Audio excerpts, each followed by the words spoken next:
जीतने वालों को मेरा सलाम, क्योंकि एक दिन हर कोई जीतेगा। ब्राजील का सबसे अधिक आबादी वाला शहर है साओ पोलो। इस शहर का कचरा दूर एक गरीब बस्ती में डंप होता है। इस गरीब बस्ती का नाम है मोजीस दास क्रूजेस, जिसमें नेमार जूनियर का जन्म हुआ। कचड़े, बदबू और बीमारियों के अलावा ये बस्ती ड्रग्स और क्राइम के लिए भी मशहूर है। गरीबी का कारण था पिता का नाकाम फुटबॉल करियर। फिर एक्सीडेंट में गंभीर चोट लगने के कारण नेमार सीनियर को खेल बीच में छोड़ना पड़ा। एक समय ऐसी स्थिति थी कि घर में बिजली के लिए पैसे नहीं थे। कुछ समय बाद नेमार अपने परिवार के साथ दादा दादी के यहाँ रहने चले गए।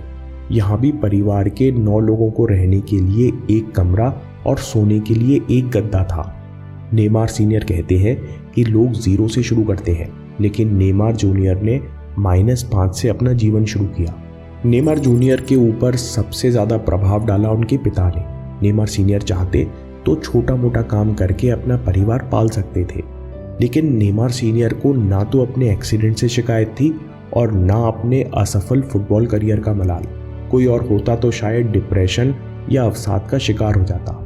नेमार सीनियर ने नकारात्मकता अपने ऊपर हावी नहीं होने दी। वे भारी गरीबी और कठिनाई में भी अपने बच्चों के भविष्य के लिए काफ़ी आशावान थे।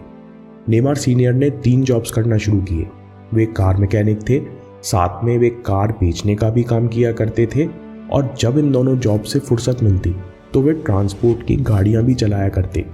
नेमार जूनियर ऑटोबायोग्राफी में लिखते हैं कि पिताजी दिन के 18 से 20 घंटे काम करते, जिसके लिए उन्हें पैसे कम ही मिलते, लेकिन हमने उनकी आंखों में थकान नहीं बल्कि जुनून देखा था। नेमार जूनियर आगे किताब में लिखते हैं कि उस समय हम भाई बहन छोटे थे, लेकिन मैं अपने माता पिता की फाइटिंग स्पिरिट और पैशन को महसूस करता था। नेमार जूनियर की मानसिकता और ट्रेनिंग पर इसका अच्छा प्रभाव पड़ा, क्योंकि दोस्तों, जैसा आप कंसिस्टेंटली महसूस करते हो वैसा आप सोचने लगते हो, और जैसा आप सोचते हो वैसे आप एक्शन लेते हो। अच्छे एक्शन से आप और अच्छा महसूस करते हो, और ये साइकिल चलती रहती है। घर में गरीबी थी, लेकिन नेमार जूनियर में जोश भरपूर था। वे 7 साल की उम्र से लोकल क्लब में खेलने लगे। पिच पर सबसे पहले आना और आखिरी में जाना, जी जान लगाकर खेलना, ये सब उन्होंने अपने घर से सीखा था। इसके साथ साथ बचपन के कोच बेटिनो कहते हैं कि नेमार हमेशा से इंटेलिजेंट प्लेयर था, क्योंकि वो हमेशा खेल के बारे में सोचता रहता। दोस्तों, आप उसी चीज़ के बारे में दिन भर सोच सकते हो जिससे आपको सच में प्यार हो, और नेमार को फुटबॉल से प्यार करना सिखाया था ब्राज़ील ने। ब्राज़ील में फुटबॉल को कला के रूप में देखा जाता है। ड्रिबलिंग और बॉल कंट्रोल को लोग डांस की तरह देखते हैं। जब आप अपने काम या खेल को कला के रूप में देखते हो तो आप उसमें पारंगत होना चाहते हो, आपको उसमें मज़ा आने लगता है, और आखिरकार आपको अपने काम या खेल से प्यार हो जाता है। पेले कहते हैं कि मेरे हिसाब से नेमार की टेक्निक का कोई जवाब नहीं। नेमार का खेल के प्रति यही प्यार उन्हें फुटबॉल में टेक्निकली बेहतर बनाता है। नेमार ने बचपन से स्ट्रीट फुटबॉल खेलना शुरू किया। कहने को तो वो रोड पर खेल रहे थे, लेकिन ऊबड़ खाबड़ रास्तों पर खेलते हुए उनका बैलेंस बेहतर हुआ, और रेत में खेलने से उनकी एक्सेलरेशन स्पीड बढ़ी, क्योंकि रेत में नॉर्मल रिएक्शन कम मिलने से आपको दौड़ने के लिए दोगुनी ताकत लगानी पड़ती है। बाद में नेमार ने फुटसाल खेलना शुरू कर दिया। ब्राज़ील के गरीब इलाकों में फुटसाल काफ़ी प्रसिद्ध है। यहाँ छोटी बॉल और तंग जगह में खेलते हुए उनकी ड्रिबलिंग और पासिंग विकसित हुई। दोस्तों, हमें जो कठिनाइयाँ आती हैं वो हमें बहुत कुछ सिखा कर जाती हैं, बशर्ते हम अपनी मेहनत से उनका पूरा फ़ायदा उठाएं। नेमार कहते हैं कि उस समय हम बिजली अफोर्ड नहीं कर सकते थे। हम रात के अंधेरे में एक मोमबत्ती के सहारे बैठा करते। हम सब में बहुत गहरा प्यार था। हमको किसी चीज़ की कमी महसूस नहीं हुई। वो प्यार कभी पैसे से नहीं खरीदा जा सकता। उस बचपन के भोलेपन में नेमार अच्छा प्लेयर नहीं बनना चाहता था। उसे तो बस खेल में मज़ा आता, और वो दिन रात घर के अंदर बाहर खेला करता। नेमार कहते हैं कि वही भावना मैंने अपने गेम में लाने की कोशिश की है, इसलिए मुझे बाकी स्टैट्स की चिंता नहीं होती। नेमार जूनियर की सोच दूसरे प्रोफेशनल फुटबॉलर से एक बात में बिल्कुल अलग है। नेमार जूनियर बताते हैं कि बार्सिलोना ज्वाइन करने से पहले मुझे लोगों ने सावधान किया था कि वहाँ तुम हमेशा मेसी की छाया में रहोगे, तुम्हें कभी चमकने का मौका नहीं मिलेगा। भले ही तुम स्टार बन जाओ, लेकिन अगर मेसी से नहीं बनी तो तुम्हें बाकियों के जैसे क्लब छोड़ना पड़ेगा। नेमार कहते हैं कि मुझे अवार्ड्स और प्राइजेस से फर्क नहीं पड़ता, मैं बस लोगों के लिए खुशी लाना चाहता हूँ। नेमार जूनियर कहते हैं कि मैंने बारका इसलिए चुना क्योंकि मैं ऐसे क्लब के लिए खेलना चाहता था जहां टीम स्पिरिट तगड़ी हो, इसलिए मैंने बार्सिलोना चुना।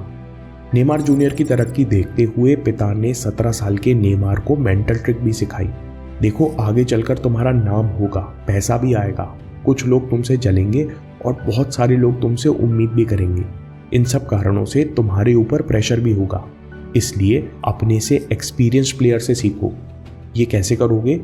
जब भी कंफ्यूजन हो तो सोचो तुम्हारे आइडियल पेले कैसे सोचते और क्या हरकत करते, या किसी ऐसे व्यक्ति को याद करो जिसकी तुम इज्जत करते हो। धीरे धीरे वो माइंडसेट तुम्हारे अंदर उतर जाएगा। दोस्तों, ये कमाल की सीख है। दूसरों से अच्छी बातें या उसका सबकॉन्शियस माइंडसेट सीखने की यही तरकीब टोनी रॉबिन्स अपनी किताब में बताते हैं। जब आप 2 मिनट रुककर सोचते हो कि इस समय मेरा आइडियल क्या करता, वो इस समय कैसा महसूस करता, उनकी सोच क्या होती, उनकी बॉडी लैंग्वेज क्या होती, तो आप कई गुना स्पीड से सीखते हो। दोस्तों, नेमार जूनियर के वीडियो से मैं कुछ बातें अपने साथ लेकर जाना चाहूँगा। सबसे पहले, अपने अतीत को लेकर नेमार का गजब का पॉजिटिव एटीट्यूड। वे अपनी गरीबी के समय को याद करके कहते हैं कि भगवान का शुक्र है कि किसी दिन हमको भूखे पेट नहीं सोना पड़ा। मुझे बचपन में दोस्तों के साथ बस्ती में खेलने में मज़ा आता था। नेमार शिकायत भी कर सकते थे कि हमें बदबू और गंदगी में खेलना पड़ा या हमारे पास पहनने को पुराने कपड़े थे, लेकिन नेमार अच्छी बातों को याद करके खुश होते हैं और ग्रेटिट्यूड महसूस करते हैं। इसमें कोई शक नहीं कि ऐसी सोच रखने वाला इंसान सफलताओं को अपनी ओर आकर्षित करता जाएगा। दूसरी बात जो नेमार जूनियर की हर बात में झलकती है वो है खेल के प्रति सच्चा प्यार और काम में मजा। इन क्वालिटीज ने उन्हें इंटेलिजेंट प्लेयर बनाया और कई तकलीफों से उबारा। कई क्रिटिक्स कहते हैं कि नेमार की ड्रिबलिंग बहुत फ्लैशी है, तो नेमार कहते हैं कि हम ब्राजीली लोग हर बात में मजा करते हैं। फुटबॉल हमारे लिए कला और उत्सव है, इसलिए हमारे पास 5 वर्ल्ड कप ट्रॉफीज हैं। तीसरी बात, नेमार कहते हैं कि मैं जान लगाकर खेलने का वादा कर सकता हूँ, लेकिन मैं जीतने का वादा नहीं करता क्योंकि ये अकेले मेरे हाथ में नहीं है।